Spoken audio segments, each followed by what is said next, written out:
So yesterday we talked about the clear comprehension and also we go through the sutta. Hmm. Now here in the clear comprehension, uh,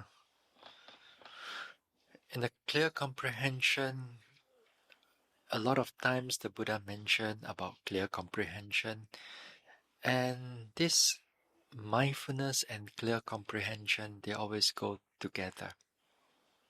Hmm. Sati and sampajanya, they always go together.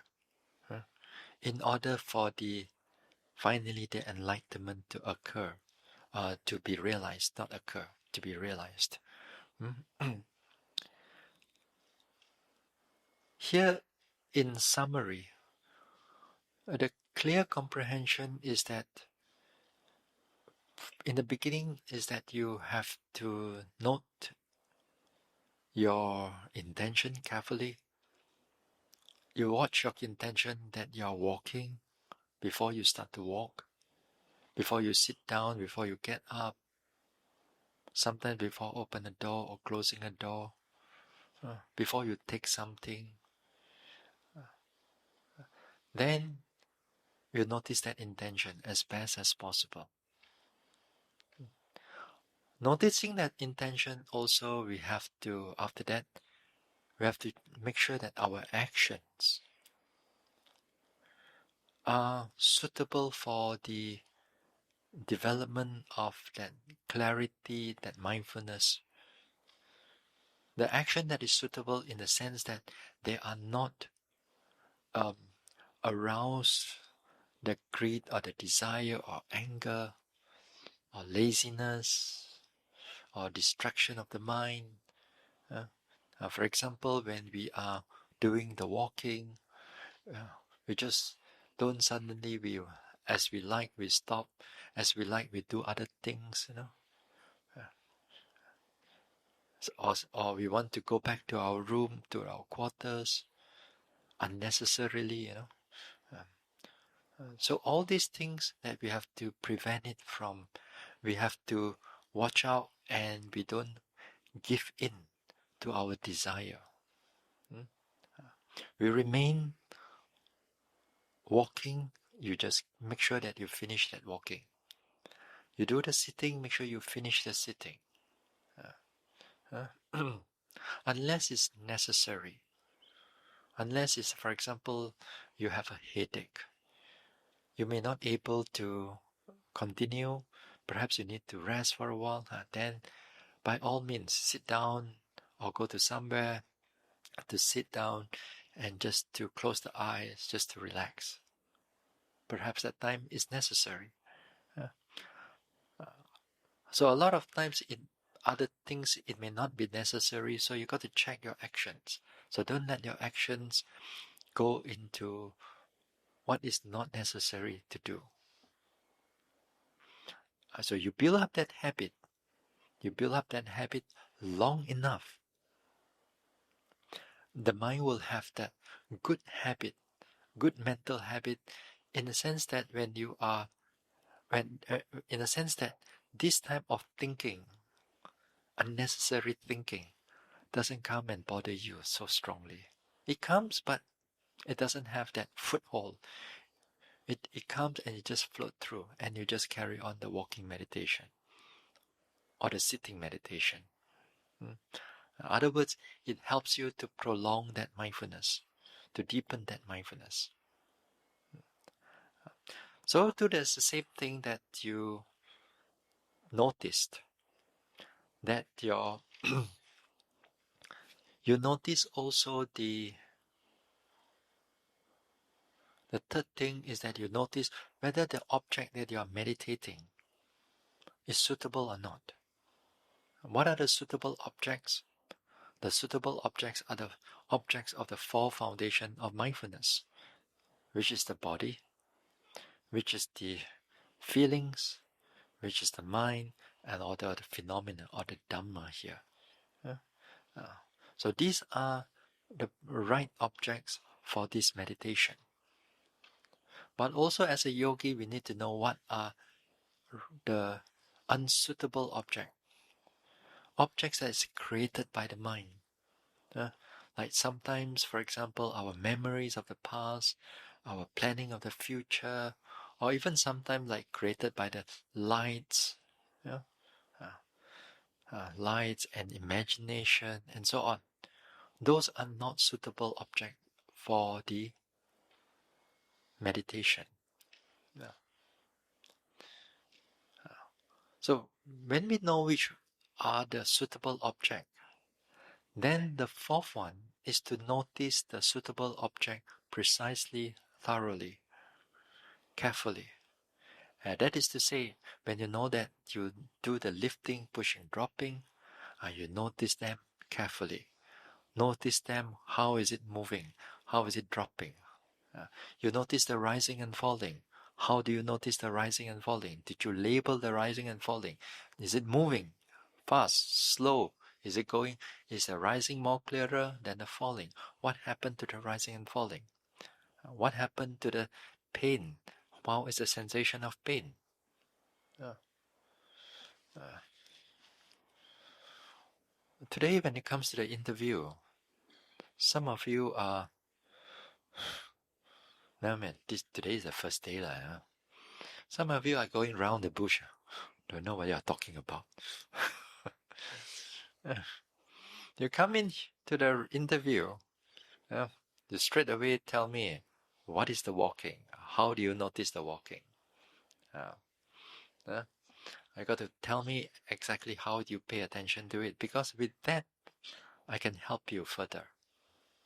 If you don't really tell me, you just tell me about just lifting, pushing, dropping, or just right step, left step, then there's not much I can help you. Unless you have to go through the trial and error. Then only when the error comes in, then only you realize, then I can help you there. So too when it comes to the sitting also. When it comes to the sitting, you have to tell me, like in your interview, you have to tell me basically chronological event. Meaning that in the beginning of the sitting, what happened? Then somewhere in the middle of the sitting, what happened? Towards the end of the sitting, what happened? Kind of like you give me a story of what is going on now.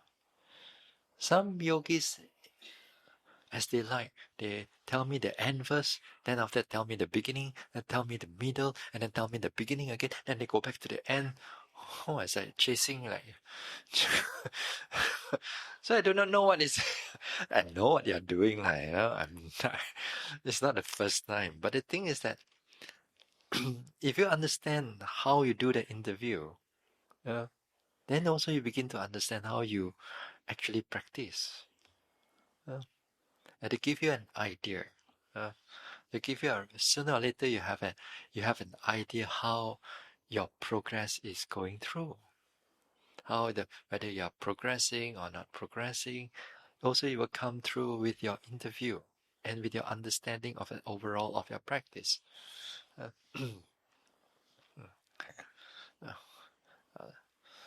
So it's the same thing also sometimes in the walking.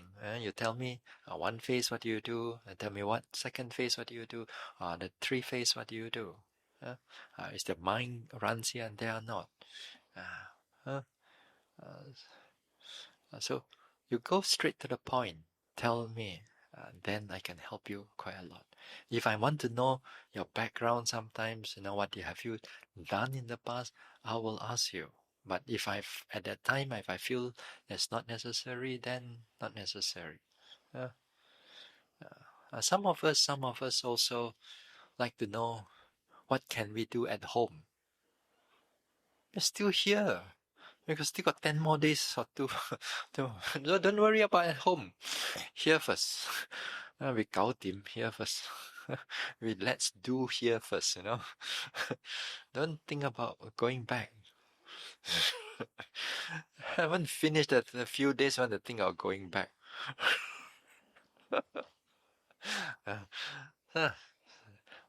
Here, the skills, you develop the skills, that will be very helpful when you go back. Then if you want to think about going back and you don't do what is over here, then What's the point? By the time you go back also, you still do not know what to do. So stay here. Keep all your thoughts about the world out there, your family and everything. Put it aside. Just this is your 2 weeks for you to truly meditate. Yeah. Keep all your phone aside. Keep all your connection to the outside world aside, at least for a while. 2 weeks only. After all, you perhaps your husband or your children, you've seen them for 20, 30, 40 years already. Just give yourself 2 weeks. Cannot. Need to see the grandchild. Huh? Anyway. So you got to be precise. You got to note them precisely. Just like yesterday, also in the second paragraph, that when you talk about clear comprehension, how do you notice them? You notice them how they come, perhaps how they sustain, how they disappear. So in other words, you note them thoroughly. Sometimes yogis, this thoroughness of noticing, this clarity of this precision of noticing is not being exercised. They have the object, they have the right object. For example, their mind becomes noticing calmness. Calmness is a correct object, not to say it's a wrong object, because it's part of the mental state. But most of the time, yogis don't pay attention to them carefully. They just relax with the calmness. They're there with the calmness, but they are not noticing it carefully. Even the calmness comes in, even the bliss that's coming in, even the happiness or the joy that comes in. You got to note them as they are. Joy, joy, joy. Calmness, calmness, calmness. Pleasant, pleasant, pleasant. And you see how sometimes they're getting stronger and stronger, or sometimes how they disappear until they fade off. Your job is not to push them away, neither you should let them stay.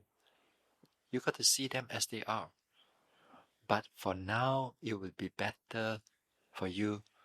If you feel that calmness, that blissfulness, it's better for you to come back to the rising and falling. Come back to the body.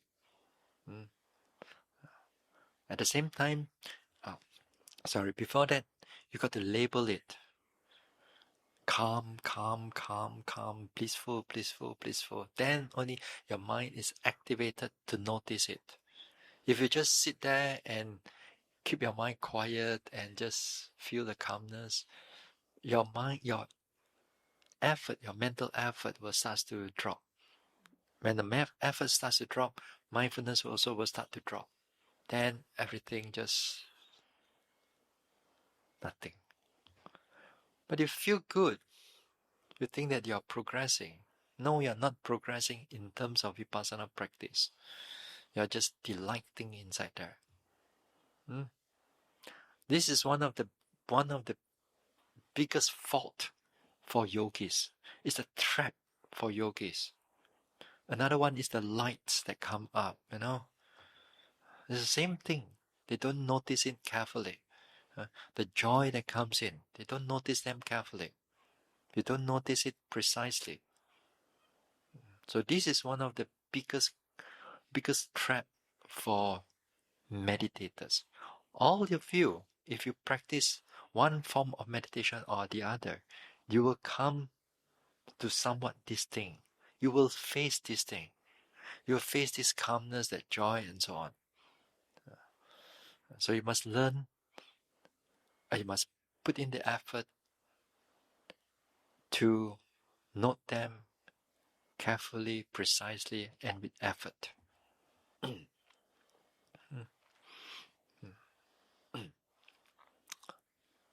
This is what I'm trying to say for the past 2 or 3 days. Now tonight. Tonight I'll look into another area of Vipassana, which is also as important as how you do the walking, as how you do the sitting. But this one it depends.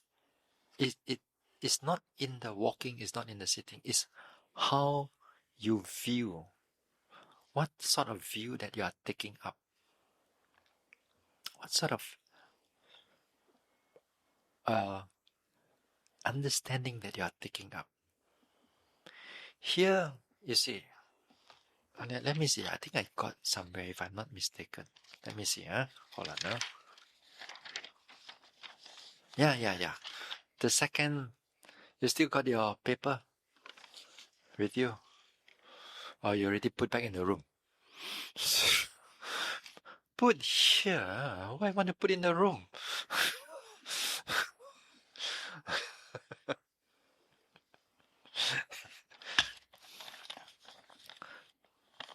Because the four establishments of mindfulness, when developed and cultivated, lead to the utter revulsion, to dispassion, to cessation, to peace, to direct knowledge, to enlighten, to nibbana. All these words actually the same. It's just the Buddha used the word differently only. Finally, it's always towards enlightenment.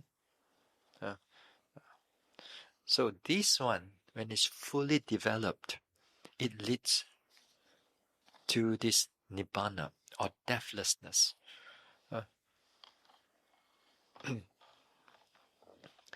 This is another aspect for Vipassana development. The first aspect of the Vipassana development is that you must have the right object. You get the right object. What is the right object? Then this is the body, the feelings, the mind, the phenomena or the dhammas here. The four right objects. So it falls under the right object. The second thing that is needed for Vipassana is the ardency, mindfulness, clear comprehension, concentration, having removed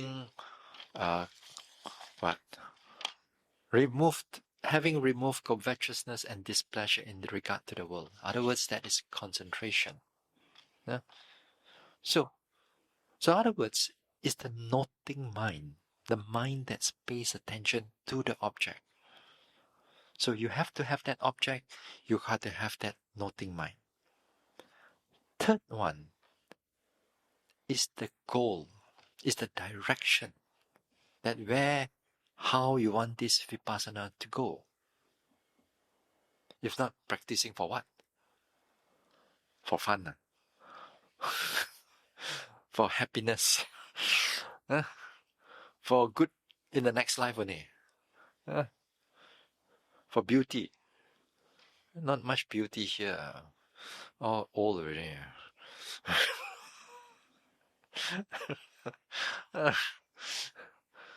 No, it's the goal. That one also is as important as the first two. Without that understanding of that goal, then a lot of times people practice Vipassana for the sake of everything except Nibbana. In other words, it's just for the worldly purpose. It's just for the worldly purpose and not for the enlightenment.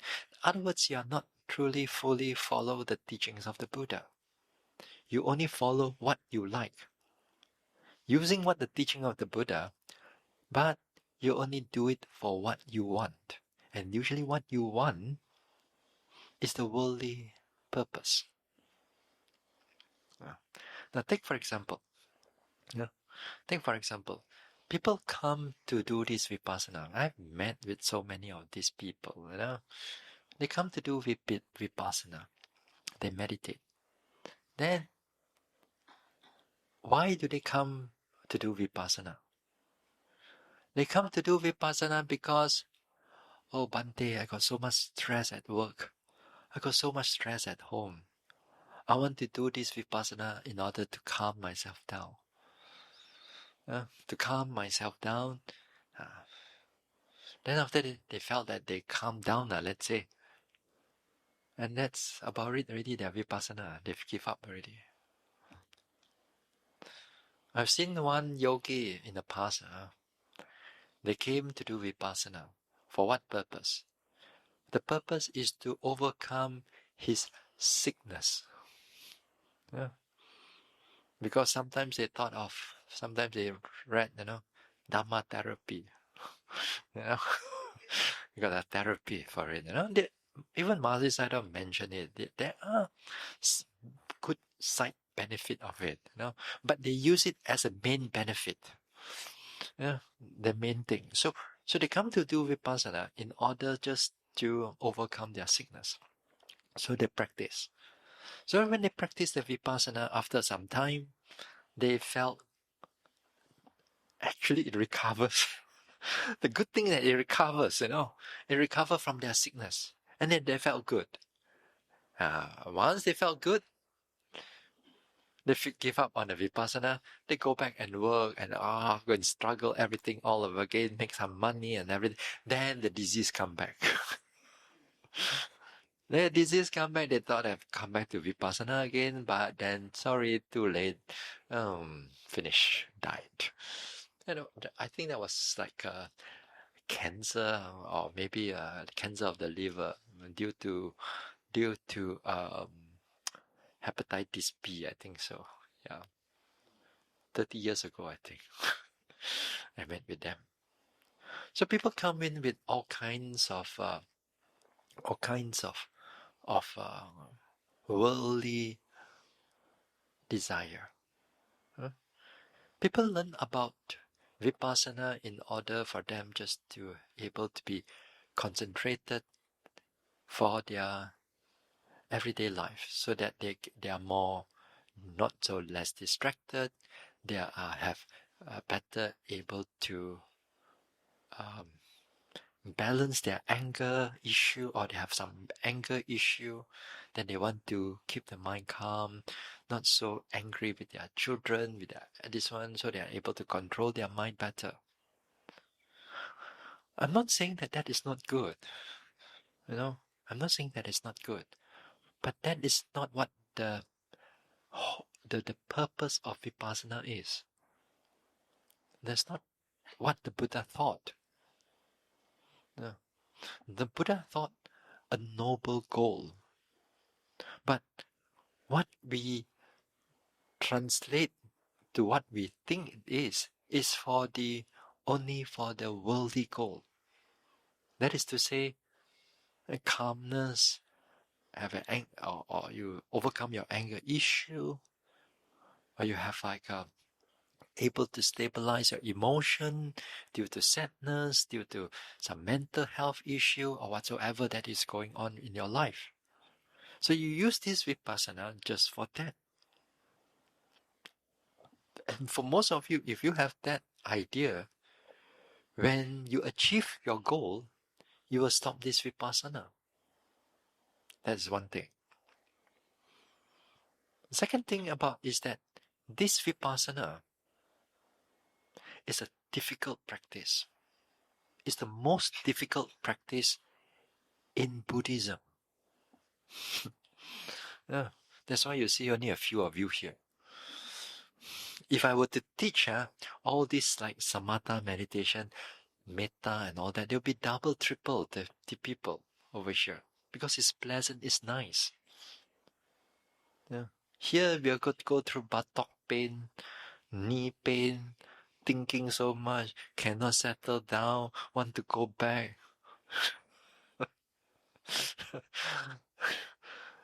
And there will be a lot of challenges as you go through in this meditation. So, if you face with these challenges, if you face with this hardship, do you think you want to continue on? You won't. You will give up and go back. Because I already have so much problem. What for? More suffering. And what for? So I might as well I pack my bags and go back. So you give up on the Vipassana. So because why? You have a wrong goal. You have a worldly goal. So you give up on that Vipassana. And there would be a strong challenges in this Vipassana. It's not going to be easy for all of us.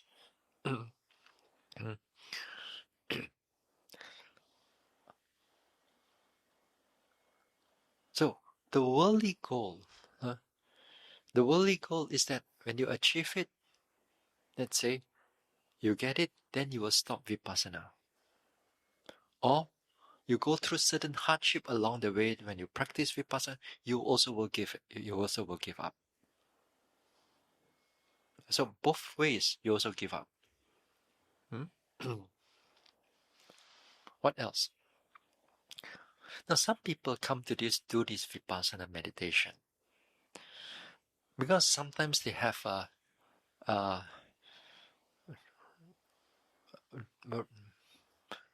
not so right idea. I wouldn't say totally wrong. But when they come to meditation, they want to achieve better than a worldly goal, not just being calm, being peaceful everyday life, not just to manage their mental issue or manage their anger or whatsoever. But they want to have a little bit more noble than the worldly goal, but not the highest, somewhere in the middle there. They want to come in and they want to practice to get psychic power. Psychic power. Not psychic, I mean psychic. Psychic power. The psychic power, for example, they want to able to see the devas, for example. They meditate, they meditate rising, falling, sitting. Where is the deva? They want to see all the gods and whatever, Or they want to see into their past life. How many past life they have gone through. Or they want to see into their future life, if possible,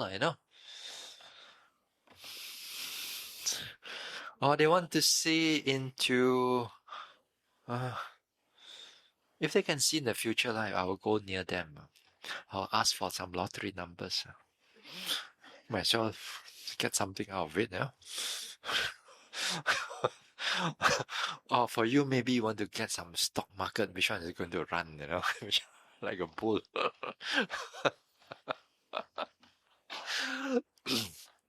But that's not what the Buddha thought. The Buddha did teach about psychic powers here and there. The Buddha thought about there are psychic powers that you can able to disappear here and appear somewhere else. Then you have different kinds of psychic power. You can able to have that the hearing, that you can able to hear very far, or you can hear what the devas and the gods are talking and speaking. There are different types of psychic power. Or there are psychic power that it can able to read your mind.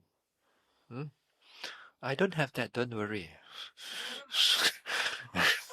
If I could read your mind, I don't have that. Don't worry. This type of psychic power is a very attractive idea for those, especially like in the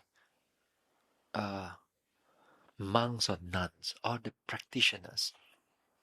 Because after all, if they want to dwell into the meditation in their whole life, they want to dwell in the monkhood or the nunhood for a long period of time, and then they don't have all the worldly, like family have to take care, grandchildren have to take care. They don't have all kinds of duties of the worldly duties. After all, they've given up on those things. So they want to come into practice, but then sometimes they have a wrong goal. They have the goal that is noble, which is in a way, it's spiritual, but it's not the highest what the Buddha thought. So they come to practice meditation because of that thing. You may not see it here, but if you travel the world in all different places of meditation centers where they have regular meditation, where monks and nuns, you will see these people that And they love that. And sometimes when they thought, or maybe they overestimate themselves, that they have this power, For example, some people meditate a little bit, meditate, and then, sometimes when we meditate, we can able to recall this life, let's say, but some event 20, 30, 40 years ago, and we can recall them quite clearly. This is due to one of the aspect of Vipassana. One of the aspect when mindfulness becomes strong, you can able to recall certain memories of the past very clearly. And you know that it happened. You know it happened because it was in this life. You know that it happened. But sometimes some yogis also, after they practice for some time, the memory also become very clear. Sometimes this type of memory just come up from maybe not from the past, but it can be just imagination. That they can see themselves or they can see certain people, places, and so on, But they don't know how it comes about. They know that this is not from this life. So they interpret that memory is maybe most probably from the past life. Or they believe that this memory is from the past life because they interpret the whole thing. So after they sing this state of mind, these images again and again, they begin to believe already, not just interpret, but this time they believe it is my past life, even though it is not. So begin to believe that I have this power, I can see my past life. Then what we also know that when we begin to believe that they see this past life thing, they thought that they are accomplished meditator, they are wonderful meditator, and they don't realize that at a certain time, some of their ego starts to creep in to them, and they begin to use this past life thing to measure the progress of this meditation. So you meditate, see past life or not? No. Got past life or not? No, not good enough. So, something like that, So, other words, they begin to use this thing to measure, to become the yardstick for the development of this Vipassana meditation. And that is not right. That is already off of the whole path of Vipassana thing. They use this thing, whether you can see past life of yourself, you can see past life of other people, and sometimes when the teacher insists that you must see past life, and what happened is that to the yogi, all my peers here, everyone got past life except me, cannot. So you're going to meditate, try to imagine something. Try to imagine one thing I believe, and then you report, then the teacher say, good. You have past life. Then you get caught into it. You can caught in the loop. And you believe that this is the right way to go.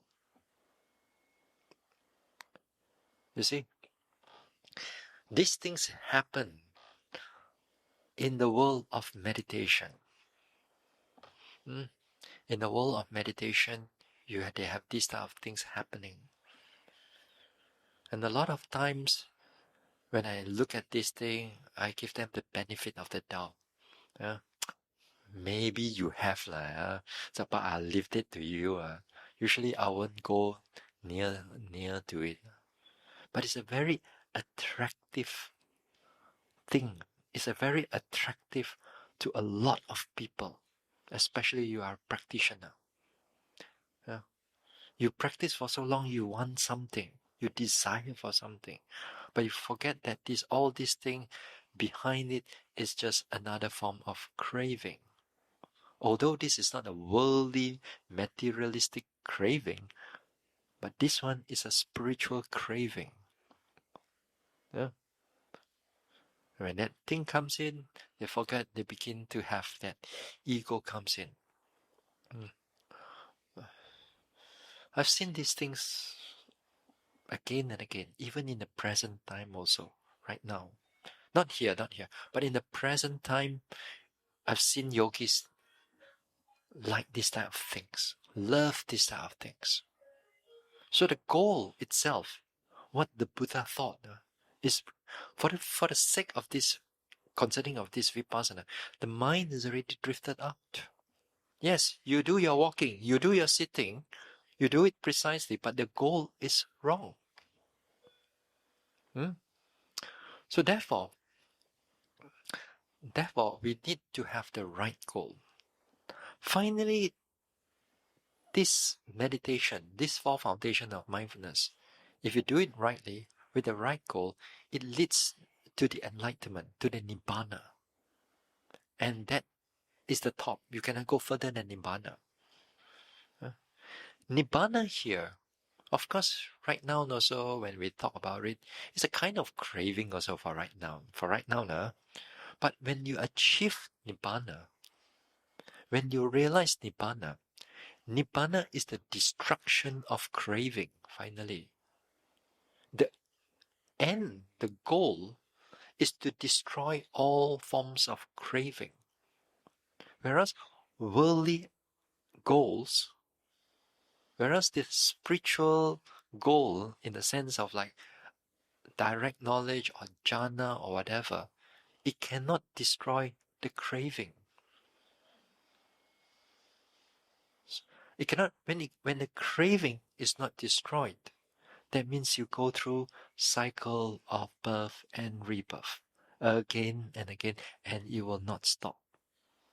Only when there's a destruction of craving, then there will be stopping of this cycle of birth and rebirth. And cycle of birth and rebirth equals to suffering. Yeah. But we want rebirth again. Yeah. We want again and again rebirth. So, to understand what is Nibbana is very conceptual. After all, you're not there yet, But the thing is that, although you are not there yet, at least we know that this practice finally leads towards it. And that is good for you to understand that. There are few benefits for you to understand why is it that you have to hold on to that goal. One of the thing is this. You're going to finish this retreat this retreat is only 2 weeks. After you finish, then you'll go out and then you'll meet with people, you meet with other devotees, you meet other Buddhist devotees, Buddhist friends, and so on. Teachings and so on. People will convince you of doing all this Buddhism thing and so on.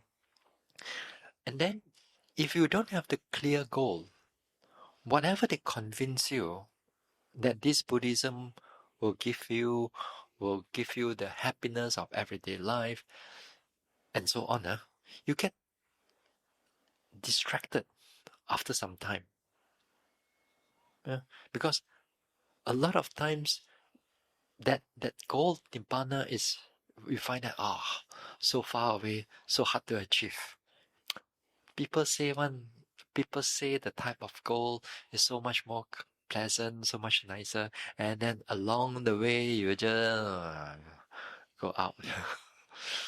And it's very easy for you to go out because it's going to be convincing. So convincing.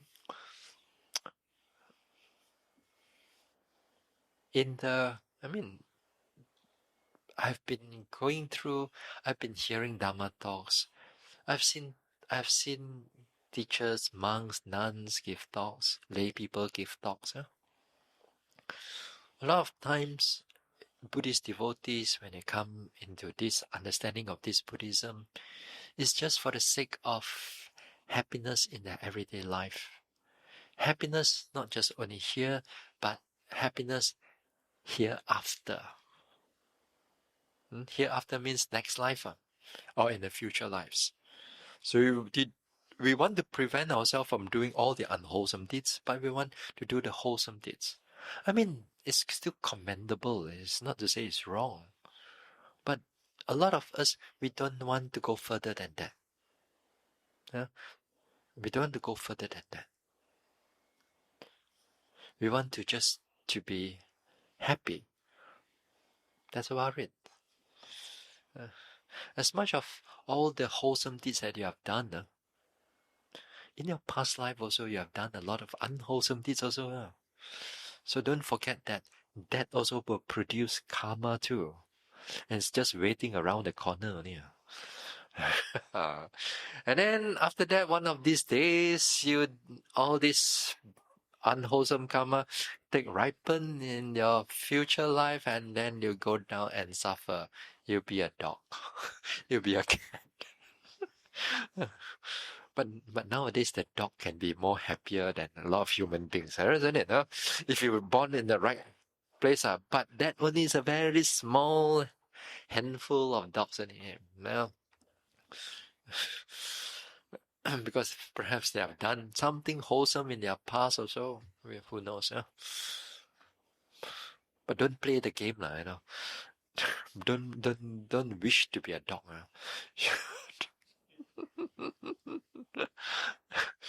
Your wish might just come true. Now, to us, we don't see this cycle of birth and rebirth as something horrible, something suffering, and so on. Yeah? We see that there is something happiness, something we thought that our good karma will always keep on running. But in samsara, it's never sure. So that's why the Buddha gave us the goal that is we want one day, if we practice, we develop the mind, fully cultivate the mind, then the final Nibbana will be achieved. Yeah. Talk about a little bit of the final Nibbana thing. Mahayana, you want the Buddhahood. Also final Nibbana too, or no? That also. Theravada in the sense that finally is the arahantship. You don't have to be a Buddha for it. Also final Nibbana. But the way to achieve it, it can be very wrong. It can be very long. Not wrong. It can be very long. Yeah. Now, whichever it is, I may not know, I do not know much on Mahayana, how you're going to achieve the Buddhahood. But in the Theravada teaching itself, Theravada means people like wearing this type of robes. Now, in the Theravada teaching also, they also talk about one part, at least on the commentary. They talk about how you want to achieve Buddhahood also. But most of the time, the Buddha don't talk about the Buddhahood. The Buddha talk about achieving the enlightenment as an arahant. Most of the time in Theravada, the teaching is about that. But it did teach about how exactly you want to be a Buddha. Yeah? Now, before you want to be a Buddha, in the commentaries it mentioned that you have to have 100,000 lifetime. 100,000 lifetime just to think about it, that you want to be a Buddha. Think about it, think about it first. 100,000 lifetime. Plus minus. I do not know how much is plus. It can be longer. So just thinking about it. Then the second one, another 100,000 lifetime to talk about it, that you want to be a Buddha. 100,000 lifetime. The third one is you do the action for another 100,000 lifetime that you want, the action is for the sake of Buddhahood. But you are not confirmed to be a Buddha yet, You only think about it, act upon it for 300,000 life. Yeah? For 300,000. And that does not guarantee you to be a Buddha yet. Okay? Now, in the Theravada teaching, it says that if you want to become a Buddha, you must have the so-called permission, not to say permission, a so-called, how do you use the word? Surety from another Buddha, that that Buddha could able to see into the future that you have the capability and the potential to be a Buddha. Now, if you have that potential and you have thought about it, think about it, act upon it for so many lifetimes, and you come in and you're able to notice and you're able to meet with another Buddha, then that time the Buddha gave you the surety that in the future you'll be a Buddha, then only you call a Bodhisattva. A Bodhisattva from a Theravada point of view, that you become a Bodhisattva. Now here, your journey is even more longer than your 300,000 lifetime. Here, it depends on what type of capability that you're going to have, what type of potential you have. For example, if you have either the person will be generally divided into three types, whether the effort type, or the faith type, or the wisdom type. And you use one of it as your main push for you to achieve a Buddhahood. For you to achieve that Buddhahood, if you use the effort, because you are strong in effort, your potential is in the effort, you push it, you go through it, then it will take the Buddha, according to commentaries, it's going to take you 16 eons and 100,000 world cycles. 16 eons. Yeah. Let me then the next one, the faith one, the one that is pushed by faith, then that will be 8 eons. And the one who is pushed by wisdom is going to take you 4 eons. Eons here, in the Theravada understanding, eons here, the Buddha gave he says there's no way that you can able to calculate, he says. But he gives you a rough idea of what is an eon is. So he gives you eon is like a 10 miles cube. 10 miles long, 10 miles high, 10 miles width. So it's a cube of 10 miles. Full concrete. And then each 100 year, for 100 year, for one time only, a bird will come with a fine cloth and just do a swipe on the block every 100 years. Now, until the whole block is completely disappeared, then it's called 1 eon. How long would that be? One swipe for a 100 year only, Until the whole thing disappear. That is called 1 eon. And that, you have to go through that. According to the Theravada, you have to go through those things. So 4, you have 4 blocks to go. 6, you have 16 blocks to go. So if you're effort type, you have 16 blocks to go. And that is unimaginably long. I do not know how to calculate that too. You know, I have no idea. Some people did calculation, but it's coming to billions already. Your mind also cannot compute anymore. It's just number only after all. So it's going to be a very, very long time, unimaginably long period of time. In order for you to achieve, to perfect all your paramis, every of your paramis to be perfected, in order for you to achieve Buddhahood. For example, we don't, I mean, this thing, it sounds so big, but in our life also, we want to achieve something also. We also go through this thing, we also go through this thing.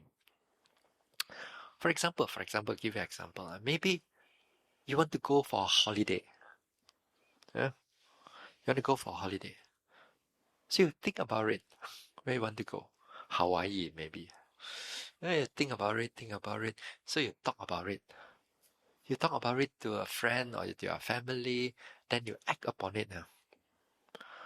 But you haven't get the permission from your leave yet. You still cannot go because you're still working. You can talk about it, you can think about it, you can do about it, but you still cannot go because you're still attached to some responsibility due to a work. Or maybe due to certain responsibility that you still cannot give up due to business. You cannot. So, after you get permission, after you get leave from your boss, then your leave is approved. So, now you can truly act upon it. You can really do upon it. You can really start planning. You can start buying a flight ticket. You can start pack up. You can do what you want and all that. You start planning everything. Then you go for your holiday. Yeah. So your holiday may be from where you get your leave until you're planning and so on until you reach your destination. Isn't it the same? So the Buddhahood also something like that. It's just that it takes a much longer period. So this is somewhat what we do. So in the understanding of the Theravada development of Buddhahood, they give you exactly what you should do, how you should think about it, how you should act upon it, how you should get a permission or the surety from a Buddha themselves. Until then, only when the surety is there, then only they call themselves the Bodhisattva. But nowadays, especially Mahayana and so on, everybody also can get Bodhisattva. Some monks, also can get Bodhisattva. I mean, it's up to y'all. But that is not how the way of how the Theravada looks at it. But the way is that you must get that surety from an actual Buddha, then to become Bodhisattva.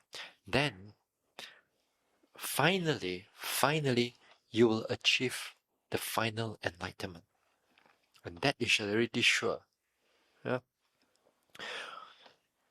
This one is, we are diverting out for a long way to reach enlightenment, But what the Buddha taught especially in the Theravada tradition, is that you don't have to go through so long way. The Buddha gave us the goal.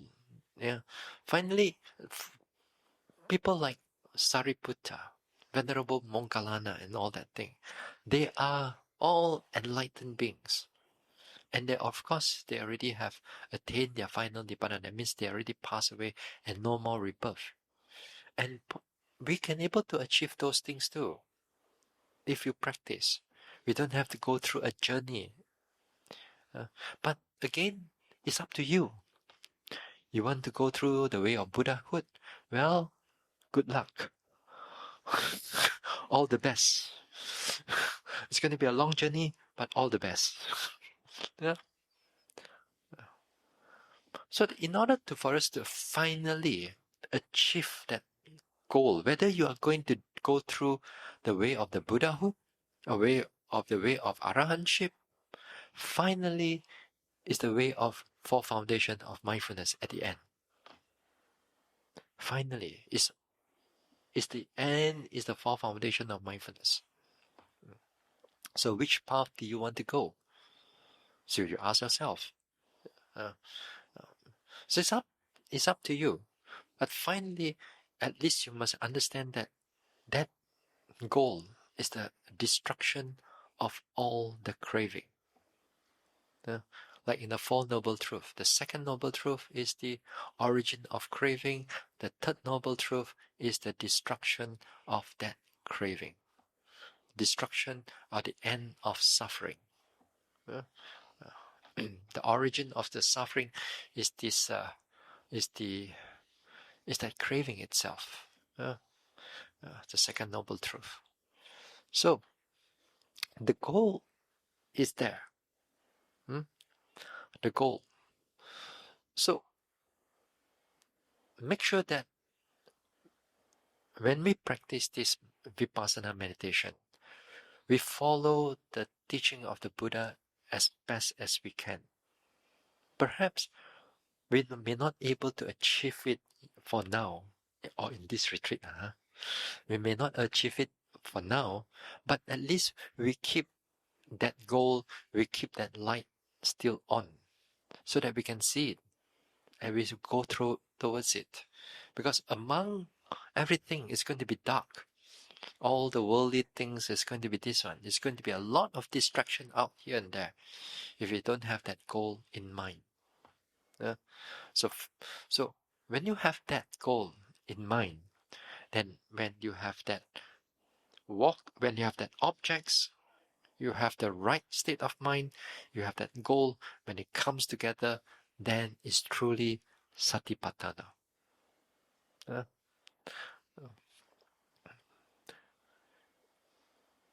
With that also, when you comes into the practice, then when you have that thing, your confidence, your faith will be strong, in the sense that there will be a lot of challenges. You will have sometimes difficulty of cannot meditate, sickness, you have other responsibility and so on. Then that time you begin to know how to adjust your time. You know how to hold your objective carefully, so that you can able to come for a meditation retreat and so on, in order for you to achieve the goal.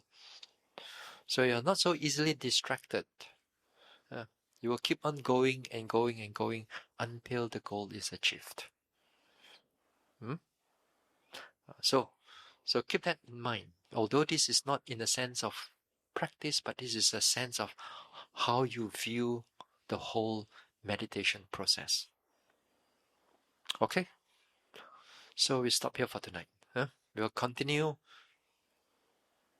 not tomorrow. Tomorrow you'll carry on the meditation. We'll continue on the Sunday night. Tomorrow is Saturday, right? I think so. Yeah. So every day is the same here, isn't it? What is the difference between Sunday and Monday? Make no difference, isn't it? Unless you're out there. You stay here long enough, you forget which day is it. As long as you don't look at the phone, one concept disappear, gone, at least for now. Okay.